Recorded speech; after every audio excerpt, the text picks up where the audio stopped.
บ้านพี่น้องฝนตกบ่ช่วงนี้ฝนตกหลายบ่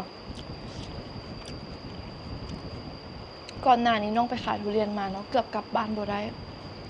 ฝนตกลัดทางน้ำท่วมมืดบ่อนนั้นมันจะเป็นค่อยเห็นนะน้ำทางแต่ละแจแล้วไหลลงหันหมดเลย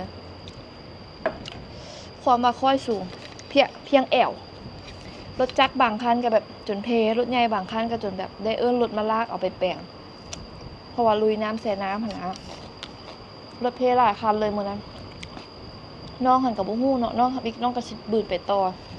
ดีแต่คนแถวนั้นเขาจะมาเคาะประตูกลับขึ้นเนาะน้องก็เลยขึ้นจอดทางค่อยสูงๆอ่ะจอดพักรถไปหันแล้วก็ถ้าให้ฝนเซาน้ำไหลลงแล้วก็จังกลับได้กลับบ้านเกือบบ่มีรถขี่พี่น้องเลยเกือบได้แป่งต่างหากดีแต่ปลอดภัย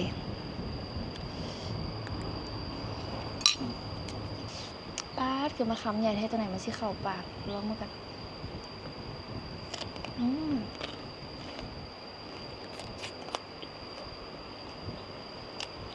เด็กผู้สาวเขาบางไง